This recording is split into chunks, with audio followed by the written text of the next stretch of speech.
Assalamualaikum warahmatullahi wabarakatuh. Sahabat semuanya, apa kabar? Kita bersyukur pada Allah Subhanahu wa taala. Shalawat dan salam kepada junjungan kita Nabi besar Muhammad sallallahu alaihi wasallam. Sahabat yang dirahmati Allah, ada 4 yang rezeki Allah jamin kepada umat manusia. Yang pertama yaitu rezekinya orang sakit. Jadi kalau orang sakit itu rezekinya dijamin, berbagai macam makanan dihadirkan tapi tidak kuasa untuk makan. Yang kedua rezekinya bayi. Bayi itu tidak pernah berikhtiar mencari susu dan lain sebagainya, tapi berbagai makanan istimewa ada untuk bayi. Karena rezekinya sudah dijamin oleh Allah. Makanan-makanan lembek, susu, bubur dan lain sebagainya. Dan yang ketiga yaitu rezekinya orang gila. Orang gila ini apapun dimakan tidak akan jadi penyakit. Karena rezekinya sudah dijamin. Harta pun itu yang dimakan adalah pecahan plastik, tidak akan jadi penyakit. Karena apa? Itu dijamin sebagai rezekinya oleh Allah Subhanahu wa taala.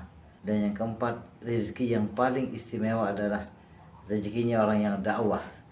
Kalau orang dakwah ini, Allah firmankan dalam Al-Qur'an, "Huwallazi ja'ala lakumul arda zalulan famshu fi manakibiha wa kulu min rizqihi."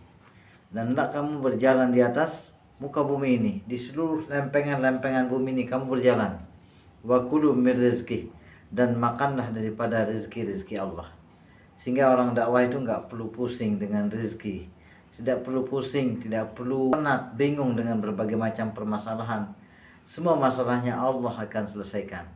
Kita lihat contoh Ashabul Kahfi, cukup dengan tidur 309 tahun, semua masalah jadi beres.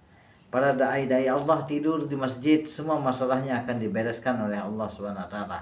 Jadi kita nggak perlu bingung. Karena apa? Al-Quran itu unlogic. Al-Quran itu tidak bisa dilogikakan. Dia bertabrakan dengan logika manusia. Perintah-perintah Allah dalam Al-Quran itu hanya 4 saja yang cocok. Fankihu ma taba lakum minan nisa masna wa sula wa sawruba. Nikahilah olehmu wanita-wanita 1, 2, 3 sampai 4 cocok. Kulu wasrabu, makan minum cocok. Itu tanamu wastarihu, cocok. Tidur, istirahat. Kemudian pantashiru fil ardi wabtaghu min fadlillah. Bertebaranlah kamu di muka bumi untuk mencari karunia Allah, bekerja, berikhtiar, cocok. Tetapi perintah-perintah yang lain itu banyak yang tidak cocok dengan logika manusia.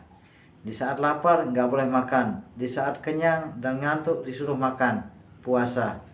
Ketika Nabi Musa menghadapi Fir'aun, setelah Nabi Musa mengalahkan Fir'aun, Nabi Musa bukan disuruh duduk di atas kursi singgasana kekuasaan, tapi disuruh lari. Ketika sampai di Laut Merah, bukannya memukul kepala Fir'aun, tetapi disuruh memukul laut. Begitu juga dengan Nabi Nuh.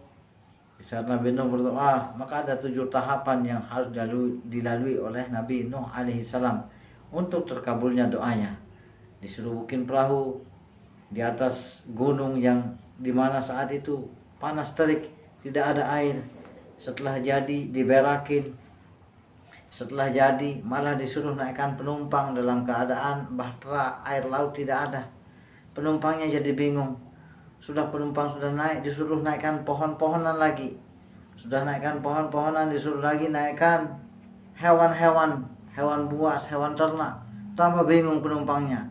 Sehingga penumpangnya yang tidak sabar ada yang turun. Karena apa? Allah menuntut keimanan dan keyakinan kita sebagai hamba, sebagai umat manusia. Sejauh mana kita yakin dengan perintah Allah yang tidak cocok dengan akal kita. Nah, dari 4 intisal tadi, sekarang mau dipilih yang mana? Mau rezekinya bayi, tinggal di rumah, nangis-nangis saja. Mau rezekinya orang gila, keliling, cari sampah. Kalau mau rezekinya orang sakit, masuk rumah sakit. Atau rezeki yang paling istimewa, rezekinya orang dakwah. Mari kita keluar di jalan Allah. Kita keluar, sampaikan agama ini sesuai dengan kemampuan, literasi, dan keilmuan kita. Siap beriman, siap menabrak logika, pasti akan dapat solusinya. Assalamualaikum.